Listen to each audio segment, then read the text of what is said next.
تم مجھے بری طرح نروس کر رہے ہو۔ نظریں ایمان شاہ کے ہونٹوں پر جمائے مدھم لہجے میں کہا تو ایمان شاہ کا دلکش کہا روم کی فضو خزاں میں گونج گیا۔ اور تم بری طرح میرے حواسوں پر چھا رہی ہو۔ عروپ کے ماتھے پر دہکتا لمس چھوڑتے ہوئے بوجھل لہجے میں سرگوشی کی تو حیا کے بوجھ سے عروپ کی پلکیں جھک گئی۔ ان اٹھتی گرتی پلکوں کی چلمن کو دیکھ ایمان شاہ بے خود سا ہوتا عروپ کے گلابی پڑتے گال پر جھکا۔ مان، یہ ہماری فرسٹ ڈیٹ ہے، اس پہ یہ سب نہیں ہوتا۔ ایمان شاہ کے ہاتھوں کو اپنی کمر پر رینگتے محسوس کر کے عروپ نے التجائیہ لہجے میں کہا تو ایمان شاہ نے ماتھے پر بل ڈالے گھور کر عروپ کو دیکھا۔ فرسٹ ڈیٹ اگر بیوی کے ساتھ ہو تو صرف یہ نہیں اور بھی بہت کچھ ہوتا ہے، اور وہ سبھی کچھ میں ابھی کرنے کا ارادہ رکھتا ہوں، ماتھے پر تیوریاں چڑھاتے سخت لہجے میں کہتے بنا عروپ کو سمجھنے کا موقع دیے پوری شدت سے اس کے نازک ہونٹوں پر جھکایا۔ اپنے ہونٹوں پر ایمان شاہ کا دہکتا لمس محسوس کر کے عروپ کو اپنے پورے جسم میں کپ کپی طاری ہوتی محسوس ہوئی۔ ایمان شاہ کے ہاتھوں کے بے باک لمس کو اپنے وجود پر حرکت کرتے محسوس کر کے عروپ بن پانی کے مچھلی کے تڑپ گئی، جس پر ایمان شاہ نے اپنے وجود کا سارا بوجھ عروپ پر ڈال کر اسے بے بس کر دیا۔ عروپ کے ہونٹوں پر اپنی شدتیں نچھاور کرتے وہ پل میں اس کی جان ہلکان کر چکا تھا۔ کمرے کی فسو خیز فضا میں چھائی مانی خیز خاموشی میں ایمان شاہ کی تیز چلتی سانسوں اور عروپ کی بکھری سانسوں کا شور رقص پیدا کر رہا تھا۔ اپنے سینے پر نازک ہاتھوں کے وار محسوس کر کے ایمان شاہ پیچھے ہوا تو عروپ نے اسے دھکا دے کر خود سے پیچھے کر کے کروٹ بدلی۔ اپنے سینے پر ہاتھ رکھ کر اپنے بگڑے تنفس اور بے ترتیب ہوئی دھڑکنوں کو سنبھالتی وہ ہلکان ہو رہی تھی۔ ابھی تو آغاز تھا اور ایمان شاہ کی اتنی سی قربت پر عروپ کو اپنی جان لبوں پر محسوس ہو رہی تھی۔ ایمان شاہ کے خطرناک ارادوں کو سوچتے عروپ کا پورا جسم پسینے سے شرابور ہو گیا۔ تبھی ایمان شاہ نے اپنا بازو عروپ کی کمر میں لپیٹ کر اسے ایک جھٹکے میں سیدھا کیا تو ایمان شاہ کو شرٹلیس دیکھ عروپ کی پلکیں بے ساختہ جھکی۔ مان، ہماری رخصتی نہیں ہوئی ابھی۔ ایمان شاہ کے ہونٹوں کے لمس کو اپنی پیٹھ پر محسوس کر کے عروپ نے تڑپ کر کہا، جس پر ایمان شاہ نے سخت نظروں سے اسے گھورا۔ تو یہاں میں نے تمہیں لوڈو کھیلنے کے لیے بلایا ہے، یا اس لیے کہ تم یوں سج دھج کر میرا ضبط آزماؤ تاکہ میں دیکھ سکوں کہ اپنی بیوی کو خود کے لیے سجا سورا دیکھ میں اپنے جذبات پر قابو پا سکتا ہوں یا نہیں؟ جب ماما کو فون کر کے بتا چکا ہوں کہ میں تمہیں ڈیٹ پر لے جا رہا ہوں تو وہ سمجھ چکی ہے کہ ان کا بیٹا رخصت کروا رہا ہے ان کی بہو کو، مگر یہاں بہو کو ہمیشہ کی طرح مجھ سے زیادہ کبھی لوگوں کی، کبھی معاشرے کی اور کبھی رسموں کی پرواہ ہے۔ عروپ کو بیڈ پر ٹیک کر کھڑے ہوتے دہاڑتے ہوئے کہا، اپنے بھورے سلکی بالوں میں ہاتھ پھیر کر اپنی شرٹ اٹھا کر پہننی شروع کی اور ٹیبل کی جانب قدم بڑھائے۔ سگریٹ اٹھا کر لائٹر پینٹ کی جیب سے نکالا اور سگریٹ سلگا کر ہونٹوں میں دبائی، جبکہ عروپ حق دک سی ایمان شاہ کے پل میں تولا اور پل میں ماشا ہوتے روپ کو دیکھ رہی تھی۔ کچھ دیر تو تذبذب کا شکار خاموش نظروں سے اپنے سامنے پیٹھ کیے کھڑے ایمان شاہ کو دیکھتی رہی، جو سگریٹ سلگاتے جیسے اپنے سلگتے دل کو سکون پہنچانے کی ناکام کوشش کر رہا تھا۔ مجھے نہیں پتا کہ تمہارے بلا وجہ کے غصے، کبھی نفرت کے اظہار، کبھی تمہیں غیر لڑکیوں کے ساتھ دیکھنے کے باوجود بھی کیوں میرا دل تمہارے ساتھ کے لیے تڑپ رہا ہے۔ مجھے تم سے محبت نہیں تھی، یہاں تک کہ جب میں تمہارے لیے دلہن بن رہی تھی تب بھی نہیں تھی، مگر جب نکاح ہوا تم میرے اتنے قریب آ کر مجھ سے نفرت کا اظہار کر گئے، میرا دل کیا دہاڑے مار مار کر رو دوں۔ تمہیں پا لینے سے پہلے کھو دینے کا احساس، تمہارے لبوں سے محبت کی بجائے نفرت بھرے الفاظ سن کر مجھے لگا میں نے تمہیں کھو دیا۔ تم ناراض ہو رہے ہو تو مجھے لگ رہا ہے کہ کوئی میرے جسم سے روح کو کھینچ رہا ہے۔ تم چاہتے ہو ہم اس رشتے کا آغاز کر لیں، مجھے کوئی اعتراض نہیں، میں تمہاری ناراضگی برداشت نہیں کر سکتی مان۔ سر ایمان شاہ کی پشت سے ٹکائے اپنے نازک ہاتھوں کا حصار ایمان شاہ کے سینے کے گرد باندھے مدھم لہجے میں سرگوشی کی، مگر آخری بات کرتے ہوئے زبان لڑکھڑائی، جس سے محسوس کر کے ایمان شاہ کے انابی ہونٹوں پر مسکراہٹ رنگ گئی۔ مطلب تمہیں کوئی اعتراض نہیں، تم مجھے اجازت دے رہی ہو کہ میں آج ہم دونوں کے جسموں کو ایک جان کر دوں۔ پلٹ کر عروپ کے کان میں گمبھیر لہجے میں سرگوشی کی تو عروپ نے آنکھیں بند کر کے سر اس بات میں ہلایا، جس پر ایمان شاہ نے عروپ کو باہوں میں بھر کر بیٹھ کا رخ کیا۔ عروپ کو بیڈ پر لٹا کر اپنی شرٹ اتار کر دور پھینکی۔ اس دوران نظریں عروب کی بند آنکھوں پر ہوتی کپ کپاتے وجود پر ٹھہر سی گئی۔ ہاتھ بڑھا کر دوپٹہ عروب کی گردن سے نکال کر دور اچھالا۔ عروب نے بیڈ شیٹ کو مٹھیوں میں دبوچ لیا، جسے دیکھ ایمان شاہ نے بمشکل اپنا کہا ضبط کیا۔ ہاتھ بڑھا کر کمفرٹر سے دونوں کے وجود کو ڈھانپ کر اپنے دونوں ہاتھ عروب کی کمر کے گرد باندھے۔ ایک بار پھر سوچ لو مسز، بعد میں شکوہ مت کرنا مجھ سے، اپنی دہکتی سانسیں عروب کے چہرے پر چھوڑتے ہوئے کہا۔ تو عروب نے اپنی سرخ پڑتی آنکھوں کو واہ کر کے ایمان شاہ کو دیکھا، جو سنجیدہ چہرہ لیے مگر روشن چمکتی شوق نظروں سے عروب کو دیکھ رہا تھا۔ نہیں، اپنے خشک پڑتے ہونٹوں پر زبان پھیر کر یک لفظی جواب دیا، جسے ایمان شاہ نے کندھے اچکا دیے۔ عروب کی آنکھوں میں اپنی بے باک نظریں گاڑے فراق کو کندھے سے سرکایا تو عروب نے سرت سے پلکیں جھپکا دی، جس پر ایمان شاہ کا دلکش کہا گونجا۔ ہاتھ بڑھا کر لائٹ آف کر کے عروب کو خود میں بھیج لیا۔ اب اتنا بھی ظالم نہیں ہوں، جب میری بیوی میری ناراضگی برداشت نہیں کر سکتی تو تم نے سوچ بھی کیسے لیا مسز ایمان شاہ؟ میں اپنی بیوی کے جذبات، اس کے احساسات کی پرواہ نہیں کروں گا۔ یہ مارجن صرف رخصتی نہ ہونے تک ہے، اس کے بعد میری ناراضگی تم اپنی قربت سے ہی دور کرو گی، اور تم جو کبھی ناراض ہوئی تو میں اپنی شدتوں سے تمہاری ناراضگی دور کروں گا۔ عروب کو اپنے سینے میں بھیجتے ہوئے بوجھل لہجے میں کہتا عروب کو خود میں سمیٹنے پر مجبور کر گیا۔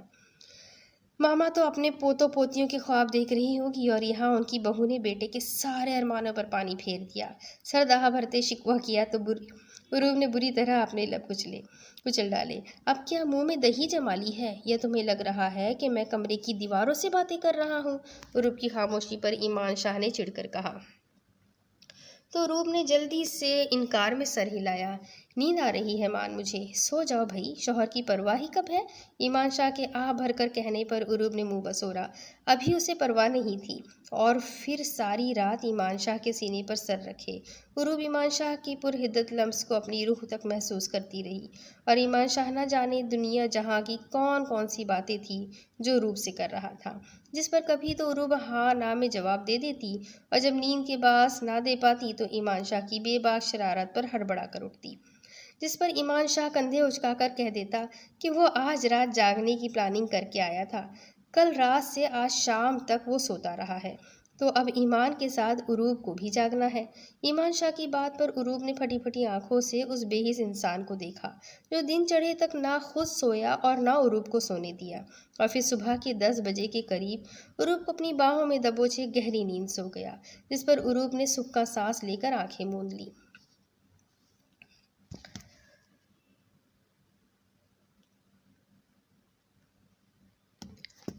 آج وہ 2 ہفتوں بعد گاؤں واپس آیا تھا۔ تھکن سے چہرے سے عیاں ہو رہی تھی۔ اپنی جیپ کو حویلی کے باہر کھڑی کر کے اجرک کندھوں سے اتار کر ہاتھ میں پکڑی تو نظریں باہر کھڑی 2 کاروں سے ٹکرائی، جسے دیکھ متبسم چودھری چونکا، اور پھر قدم حویلی کے گیٹ کی جانب بڑھائے۔ حویلی میں معمول سے زیادہ چہل پہل دیکھ متبسم چودھری کا ماتھا ٹھٹکا۔ حویلی کے گیٹ سے لے کر برآمدے تک پھول بکھرے ہوئے تھے، جیسے کسی پر نچھاور کیے گئے ہو۔ صحن میں کھڑے ہو کر ارد گرد نگاہ دوڑائی۔ برآمدے میں لگی پھولوں کی لڑیاں اور مٹھائیوں کی ٹوکریوں کے ڈھیر دیکھ متبسم چودھری کے قدموں میں تیزی آئی، دل بے ساختہ ہی دھڑکا۔ ماں اور حیات کدھر ہے؟ کام کرتی ملازمہ کو پکارتے سرد لہجے میں پوچھا تو ملازمہ نے حیرانگی سے متبسم چودھری کو دیکھا۔ صاحب جی وہ تو باغیچے میں ہے، آج حیات بی بی کا نکاح ہے نا۔ ان کے کہنے پر باغیچے؟ ملازمہ کی پوری بات سنے بغیر متبسم چودھری لمبے لمبے ڈگ بھرتا باغیچے کی جانب گیا۔ ہیزل ہنی آنکھیں پل میں سرخ انگارہ ہوئی تھی، ماتھے اور گردن کی رگیں تن کر واضح ہونے لگی۔ وہ جیسے ہی باغیچے میں داخل ہوا تو ٹھٹک کر رکا، کیونکہ حیات چودھری پور سجی ہونٹوں پر شرمیگی سے مسکراہٹ سجائے آنے والے طوفان سے انجان اپنے مہندی لگے ہاتھوں کو دیکھ رہی تھی۔ باغیچے میں گھاس پر خوبصورت قالین بچھا کر بیٹھنے کا انتظام کیا گیا تھا۔ چاندی کے بڑے بڑے تھال پھولوں سے سجے ہوئے تھے، جن پر زیورات کو سجایا گیا تھا۔ یہ ٹھٹکنا صرف ایک پل کے لیے ہی تھا، اور پھر متبسم چودھری نے کسی کو سمجھنے کا موقع دیے بغیر دلہا بنے بیٹھے معیز الدین کو دھنک کر رکھ دیا۔ سب اس اچانک ہوئی افتاد پر بھوچکا رہ گئے۔ کیا کر رہے ہو؟ چھوڑو لڑکے کو، ورنہ مجھ سے برا کوئی نہیں ہوگا۔ نور بیگم کی آواز کو نظر انداز کیے متبسم بے دریغ مکوں اور لاتوں کی برسات معیز الدین پر کر رہا تھا۔